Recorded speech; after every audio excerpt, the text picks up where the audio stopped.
Democrats are floating canceling the Super Bowl in order to push to end what is now the longest government shutdown in history, according to a report quoting several Democrat lawmakers. Fox News reports a Democrat lawmaker confirmed that during a meeting of the House Democrat Conference, of which Speaker Nancy Pelosi is the leader, on Thursday morning, discussion of the shutdown's effects on the Super Bowl caused a ruckus.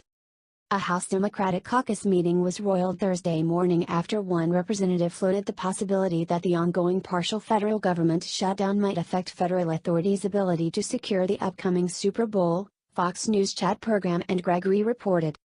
That definitely got everyone's attention, a Democrat lawmaker told Fox News anonymously.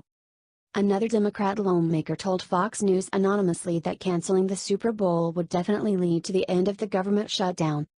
While nobody in President Donald Trump's administration, which oversees the collection of government agencies that come together to handle travel, logistics, security, and more for major events like the Super Bowl, is suggesting that the Super Bowl be canceled like Democrats on Capitol Hill are floating, there is definitely concern about the shutdown's impact on this year's big game.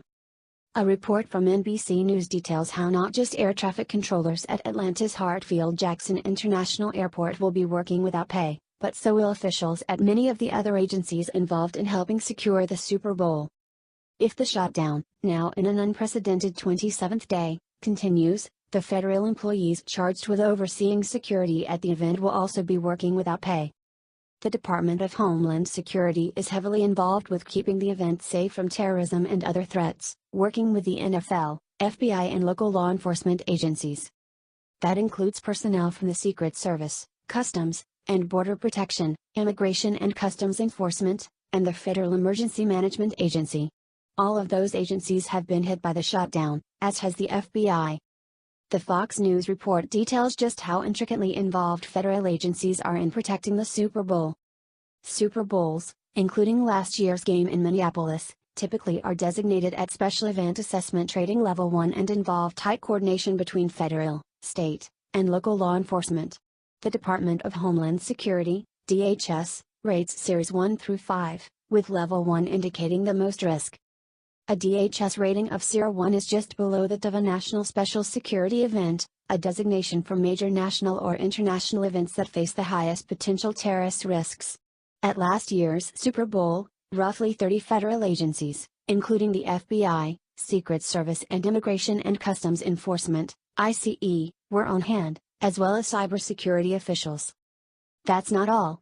According to CNBC, since the Federal Communications Commission, FCC, is affected by the shutdown, apparently Super Bowl ads could be hampered too. CNBC's Lucy Handley reports. Companies spend millions of dollars on ads at the Super Bowl, in the hope that the event's vast audience will buy their new products and services. But the U.S. government shutdown may have an impact on product launches, because part of the Federal Communications Commission, FCC, website is offline and companies therefore can't currently get new services approved and ready to advertise during the big game on February 3. The FCC regulates the TV and telecommunications industries and on January 3 posted on its website, due to the partial government shutdown, the FCC suspended most operations at midday Thursday 3 Jan. 2019. Democrat threats to cancel the Super Bowl over the shutdown come in the wake of Pelosi canceling the State of the Union. She had originally, after being elected Speaker while the government was shut down, invited President Trump to the House chamber in the U.S. Capitol on January 29 to deliver the annual presidential address to Congress and the nation, but then changed her mind and said that if the shutdown persists, security concerns may preclude the Capitol from being ready to handle such a high-profile, high-risk event. The U.S. Secret Service and Department of Homeland Security fired back, saying Pelosi did not know what she was talking about and that they would be ready to handle the State of the Union address on January 29 even if the shutdown continues. Then, on Thursday, as Democrats boarded a U.S. Air Force bus bound for a military plane to take them gallivanting around the world to Europe and Afghanistan, President Trump used his authority as Commander-in-Chief of the Armed Forces to cancel Pelosi's jaunt. Trump said she could still fly commercial if she wanted to continue abandoning government funding negotiations, which she originally planned to do until Friday morning when her office announced those plans had fallen through, blaming Trump again for it.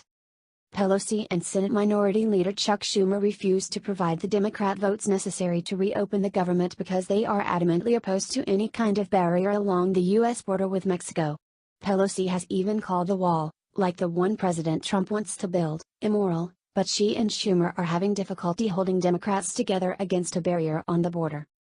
Even Pelosi's number 2, House Majority Leader Steny Hoyer, says she is incorrect to say walls are immoral, while many other rank-and-file Democrats are openly seeking a deal with the White House and President Trump. The Super Bowl, assuming the Democrats do not succeed in canceling it, is scheduled to be played in Atlanta at Mercedes-Benz Stadium on Sunday, February 3, 2 weeks from Sunday. Kickoff is scheduled for 6:30 p.m. ET that day. The conference championship games, which will decide the participants in this year's Super Bowl, take place on this coming Sunday. The Los Angeles Rams face off against the New Orleans Saints at 3:05 p.m. ET on Sunday in the National Football Conference Championship, and the New England Patriots face the Kansas City Chiefs in the American Football Conference Championship at 6:40 p.m. ET on Sunday.